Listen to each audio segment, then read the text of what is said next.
recording since we're talking about stuff. Okay, so when you're doing these, you have to think of like, these are the reactants, these are the products. So reactants and products.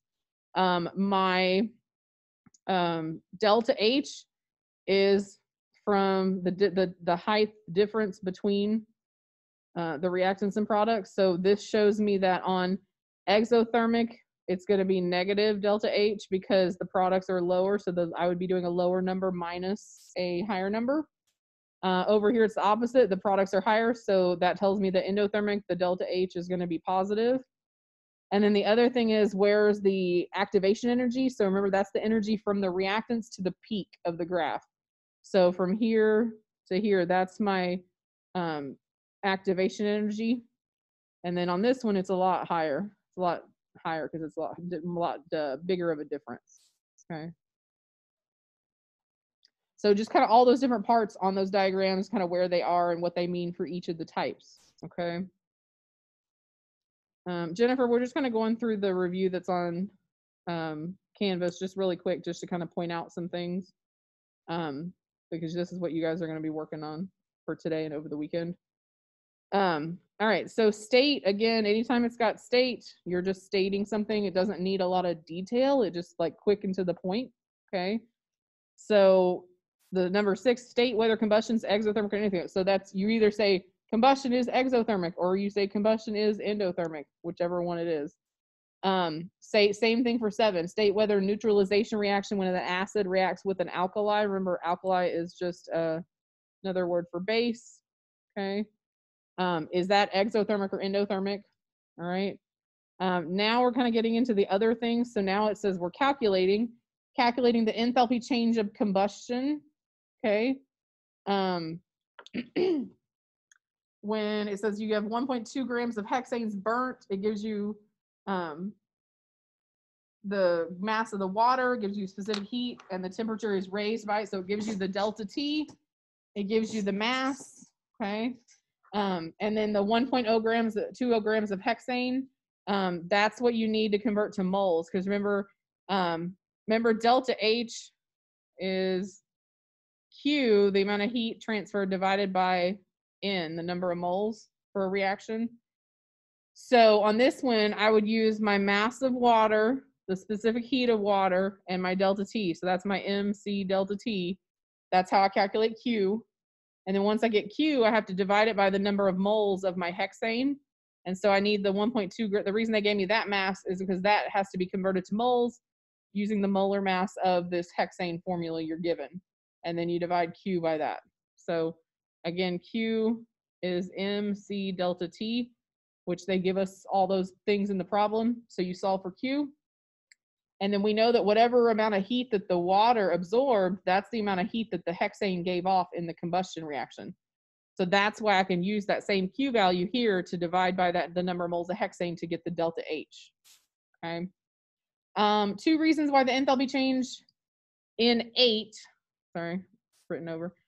So after you calculate number 8, it says give 2 reasons why it's less exothermic than the literature value. So if you were to look up the change in enthalpy change of combustion for hexane, you're going to probably see that the actual literature value that's been measured and tested multiple times is higher than what you calculated number 8. So they're asking you, what are 2 possible reasons that could be the reason why it's a less exothermic, why it gave off less heat? And so that goes back to some of our lab techniques that we talked about last year. Remember things like heat loss. And so what are the reasons for that to be happening? Because we talked about a few of those in topic 5 stuff. Let's see, what else? Describe. So describing means that's a little bit more than stating. Okay, so describe an experimental procedure which could be used to measure the enthalpy change of a reaction occurring in an aqueous solution. We did one of these last year. We did these with the styrofoam cups and the thermometers or the temperature probes. So it's been a while, but we did this. And so you think back on that and think about how that was set up and how we use the stuff to measure that. Okay. 11, calculate. We're calculating enthalpy change of solution. It says for 1 mole of the substance dissolving, but they gave us a mass. We're dissolving this much magnesium chloride in this volume of water. Here's my temperature change. Okay. And so because I'm dissolving it in water, I need that specific heat of water, which is up here in number 8. I'll need that because, and then I have to remember cubic centimeters, remember the density of water is 1 gram per milliliter, or 1 gram per cubic centimeter, because milliliters and cubic centimeters are the same thing. So if I have 25 cubic centimeters of water and the density is 1 gram per cubic centimeter, that means that's equal to 25 grams. So remember, whenever they give me a cubic centimeter, a volume of water, that I can just pretend that that's grams of water because of the density. All right. So that's where I get the mass on that one. And then I get C from this other problem. Here's my delta T. So that's calculating Q. And then for the magnesium chloride, here's my mass. I would need to convert that to moles again and solve for delta H, similar to like on number 8. Okay.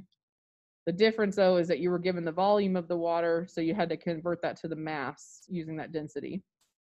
Explain Hess's law. So explain implies that there's a little bit of detail in it. Okay, it's not just a one simple statement.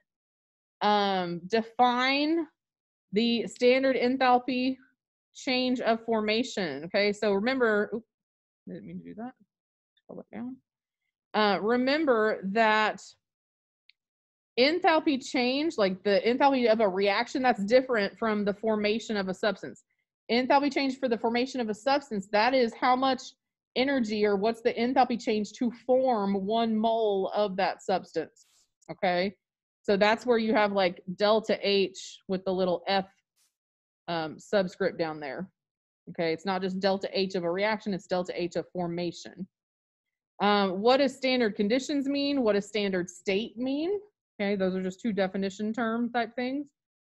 Write equations that represent the standard enthalpy of formation of the following compounds. So how are these compounds formed from their elements? Okay. Explain why the standard enthalpy of change of formation of oxygen is 0. So why is that a 0? Okay. Another one, we're writing equations, but this one we're not enthalpy change of formation, it's enthalpy change of combustion for these 3 things. So remember, combustion is where it reacts with oxygen, and it usually always makes carbon dioxide and water. So you'll have to write them and then figure out and then balance your equation. Calculate the standard enthalpy change of combustion of methanol using standard enthalpies of formation. So they've given us a table with the delta H formation values for these substances. So this is where you would do your products minus reactants. So that's why they're having you write the equation, because the formation of methanol, okay, here's methanol. So you're going to write the equation for it in number 18. And then number 19, you need that equation because to do the calculation, you need to know if there's coefficients on anything in order to calculate it. Sorry, I lost my train of thought for a second. Again, enthalpy change of formation, the enthalpy change for the following reactions given the following enthalpy change of formation data. So they're giving you these 2 reactions here, and then here's the table with all the enthalpy of formation information that you might need for those problems, okay? 21, enthalpy change, given known enthalpy changes, okay? This is, let's see, is this Hess's law? I think this is Hess's law. Yeah. So 21, I think you're using Hess's law. So they want us to make this equation. Okay, they want us to make this equation, but they gave us these 2 equations. So this is the one where you might have to look to, like, do I need to flip anything around or multiply anything? Because I want to be able to put the 2 equations together and end up with this equation, okay, with those coefficients and those things on the reactant and product side. And then remember, whatever I do to the equation, so if I multiply something by 2 or if I reverse it, the same thing happens to the delta H value. So if I double all the coefficients, that means the delta H value multiplies by 2. If I reverse the reaction, that means the sign on the delta H reverses. Okay, so that's what you're doing on 21 on A, B, and C. Okay. And then the last part, this is the last part I think of the SL stuff, which starts with 22, which is average bond enthalpy. So this is the one that it's different. Bond enthalpy is the one where we're talking about the enthalpy or the energy contained in the chemical bonds. And so that's where we have to kind of draw the Lewis structures to help us figure out, because we need to know what's the bond energy of each bond. So it has to do with breaking bonds and making bonds. And so there's some things about, it says, write an equation to represent the bond enthalpy of hydrogen fluoride. So how would I figure that out for HF, that's hydrogen fluoride? Is bond breaking exothermic and endothermic? Okay, how do I know that? This 25, this is where it says use the bond energies to calculate the enthalpy change.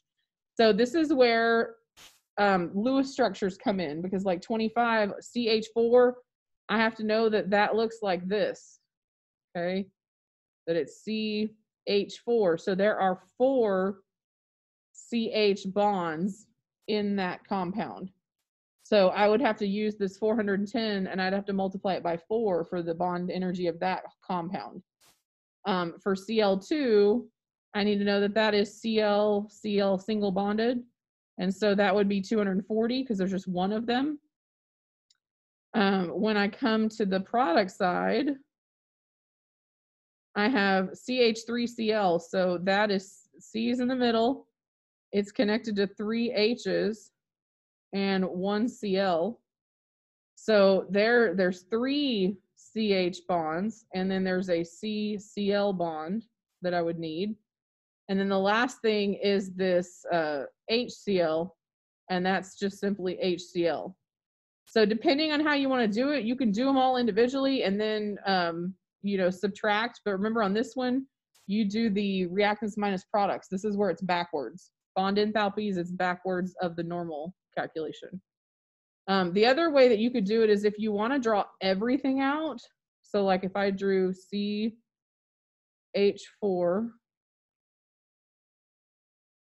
I'm going to try to fit this all on here. And then I drew plus Cl2, so there's ClCl. And then on the product side, I have CH3Cl, and I have HCl. If you draw everything out at once, you can simplify the math a little bit, because I can go like this. I can say, well, there's 1, 2, 3 CH bonds here, and I can cancel them out with 3 of the CH bonds here. So I don't need to like include that in the calculation. So then in my calculation, I have one CH bond from here. I have the ClCl from here. I have a ClC here, and I have a CCl, and then I have an HCl. So that simplifies the math a little bit. But if you prefer to do total all of them up and then subtract, that's fine. But that's, this is just kind of being efficient and eliminating some of those bonds so you don't have to calculate it so much. Okay. So I would add the CH and the CCl, that's the reactant side. I'd add the CCl, and the HCl on the product side. And then remember, bond enthalpy is the opposite, where I would do reactants minus products instead of like the normal enthalpy values. All right, so then it says, explain in terms of bond enthalpies why the reaction in 25 is exothermic. So you're going to justify or explain why. How do you know it's exothermic based on your answers and your calculations? Explain why bond enthalpies cannot be used to calculate the enthalpy change for the following reaction. Okay, so you can kind of look at that one. Explain the calculations involved may not be as, why are bond enthalpy calculations not as accurate at those involving enthalpy changes of formation? So we talked about that in the notes in topic 5. And then bond enthalpies to work out the enthalpy change for the following reaction. Now this one we're starting to get into like a little bit of organic. And so again, you need to know how to draw these structures. So this is the condensed formula. If I actually draw this out, so there is the C double bonded to the C, but then that C that's double bonded, it's got 2 H's on it, like this. That's the H2C. Double bonded to the C, and then that C has an H. It's single bonded to another C, and then that C has 3 H's. Okay, So that's how you expand that out in order to know what the bonds are to draw it. So I'll let you guys do this one on the other side, but it's going to be a similar process. So you're doing some more enthalpy changes there with the bond enthalpies. And then 31 is getting into that very last part of topic 5, I believe, where it talks about ozone and oxygen and ozone. And it's talking about their, remember we talked about their bond strengths and about how they absorb UV light. You know, some of them absorb longer or shorter wavelength, and that's what relates to our ozone layer and kind of the dangers of things up there if we don't have enough of certain chemicals. So it says explain and make sure you talk about the bond strength, whether oxygen or ozone observes longer UV wavelength radiation. Okay. 32 is where it starts with the HL stuff. Okay. I can tell it's the HL stuff because they start talking about ionization energy, atomization, electron affinity. So all these things with lattice enthalpy that we just started talking about last week with 15.1. So it says write equations representing the following enthalpy changes. So the first, ionization energy of magnesium. So I got magnesium, okay? And remember, it's going to be a gas because it's already been atomized at that point. And if it's being ionized, that means that it's going to become Mg plus 1 electron. Now, I only took off 1 electron because they said the first ionization energy. In order to get Mg2 plus, I'd have to do another equation. I'd have to do Mg plus, and then on the product side, I'd have Mg2 plus another electron, okay? The other ones, depending on the definition, the atomization, the second electron affinity, the lattice enthalpy, you can look back at the definitions in your notes for what do the examples of those look like, and then what would it look like for whichever substance they're asking you in this question. Enthalpy changes of atomization from bond enthalpies. Here's 34, you're drawing a Born-Haber cycle for sodium chloride using all of the standard information they give you here. And then 35, they also want you to do Born-Haber cycles for the formation of calcium oxide and magnesium chloride. Notice that they don't want you to calculate, they just want you to draw them. Okay, so on 34, it asks you to draw and use the data in the table to calculate the standard enthalpy information. 35, they don't want you to calculate, they just want you to draw it. Okay, draw that, the Born-Haber sketch, that cycle, okay? And make sure you have all the equations labeled and everything. 36 is enthalpy change of solution. Remember, that's the one where we're gonna use the lattice enthalpy and the enthalpies of hydration. Okay, so they give you a little table off to the side with the values to use. Understand the factors that affect lattice enthalpy and enthalpy changes of hydration. So we talked about things like the ionic radius and the ionic charge. So for letter A, it says place them in order of increasing lattice enthalpy. So you'll want to look at like which ones have larger radii or smaller radii, which ones have smaller or larger charges, and figure out what order they would go in. And then which of the following has pairs has the most, I'm sorry, the more exothermic enthalpy of hydration. And again, it's kind of the same thing with how does it affect it? It's dependent on that ionic radius and the ionic charge.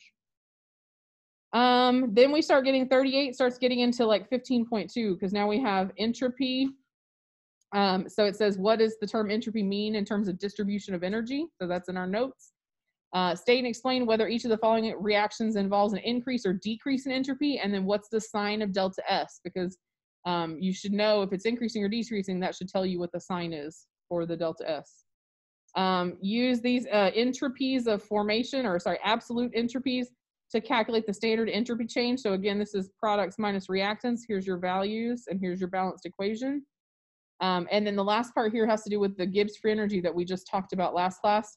For a spontaneous reaction, state whether delta G is positive or negative. So that's where we talked about at the very end about how, you know, it can be, it has to be a certain sign for it to be considered spontaneous. We can calculate delta G here and state whether it is spontaneous at this temperature. So this is going to be one where they gave us the delta H and the delta S. So you're going to use that equation where it's delta H minus T delta S. Later on, I think they give you some where you're using the Gibbs free energy of formation.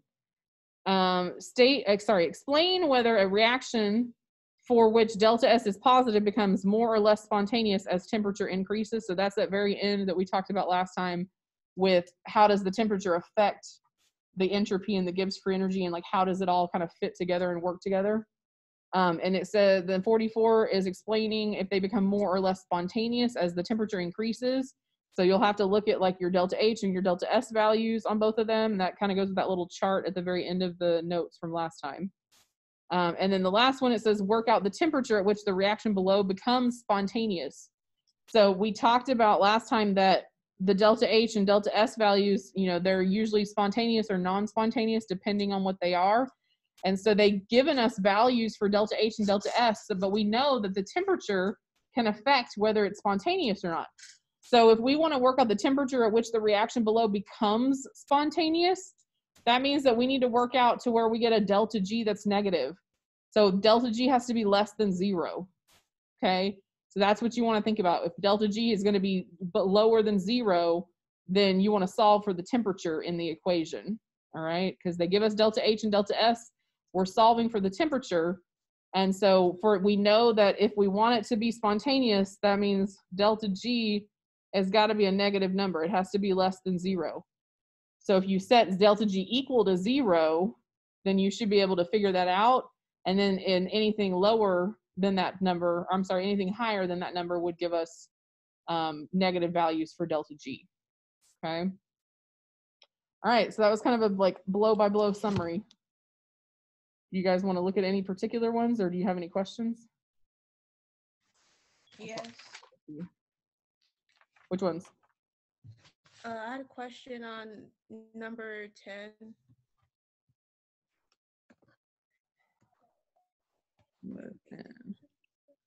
Oh, okay, that's the one where I said we did that lab last year. So it says describe an experimental procedure which could be used to measure the enthalpy change of a reaction occurring in an aqueous solution.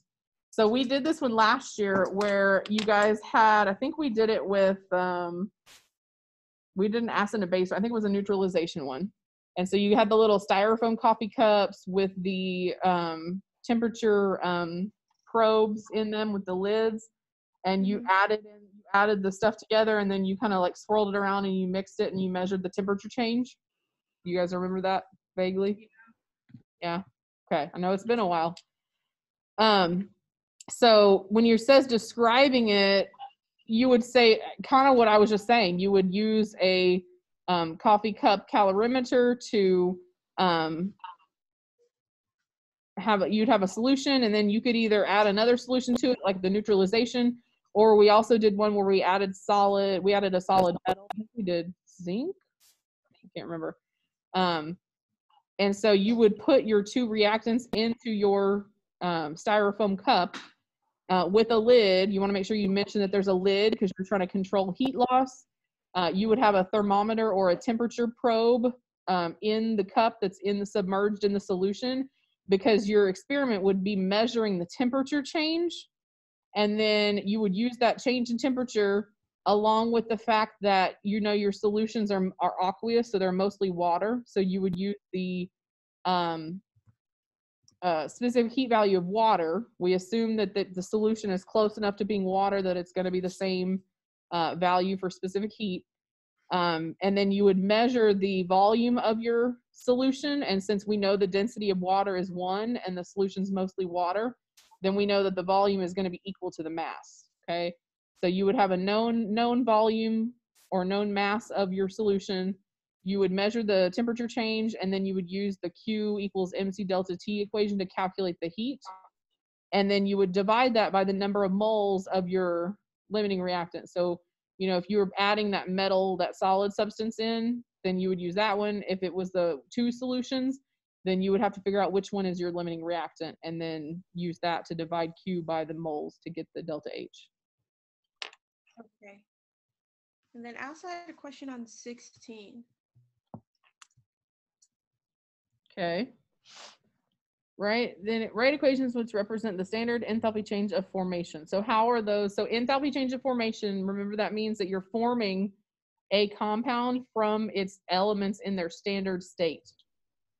So for like CH4, that means we would have carbon, which carbon's standard state, which is how it naturally occurs, that's going to be solid carbon. And then hydrogen, its natural state is that it's diatomic and it's a gas. So you'd have C solid or CS plus H2G for gas yields CH4 gas, and then you would just need to balance it. Oh, so like we do that for every single one of those? Yeah, I think so. That makes sense. Yeah, because they're all change of formation. Yeah, should be like that. And then for 45, you know how you were saying that how that for it to be spontaneous, the equation has to be negative, so it has to be less than 0. So like we set up an equation when it's less than 0. Yeah, so what you would do is you would set it up to be equal to 0, and then when you get your answer, you know that, okay, that's the temperature, that anything above that, it's going to make it spontaneous. So let me switch back over. So like I know that delta G is delta H minus T delta S. So I have the delta H value to put here. I have the delta S value, although I do need to convert it to kilojoules before I put it in here. And then delta G, to be spontaneous, it has to be negative. So if you want to know the temperature at which the reaction becomes spontaneous, you would set this equal to 0, because then when you get the answer for that temperature, anything higher than that temperature would give you a spontaneous reaction. Because if I do that to 0 and then I put 600 here minus T times, that'd be 0.9, okay? So then negative 600 equals, negative 600 equals negative 0.9 T, and then divide by negative 0.9. So let's see, negative 600.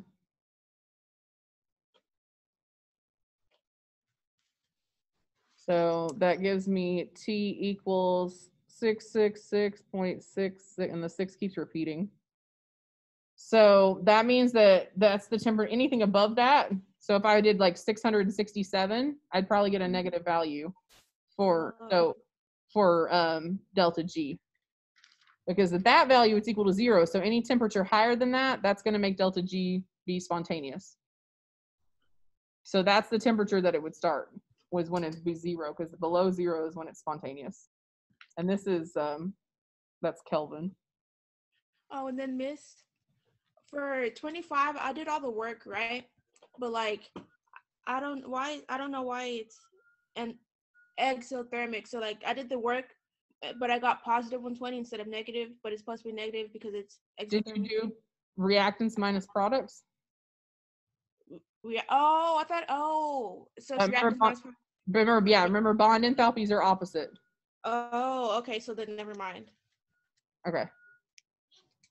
Yeah, anytime we do the enthalpies of formation or the gives a free energy of formation, anything it's something of formation, that's products minus reactants. But with they talk about bond energies or bond enthalpy, that's the one where it's the opposite.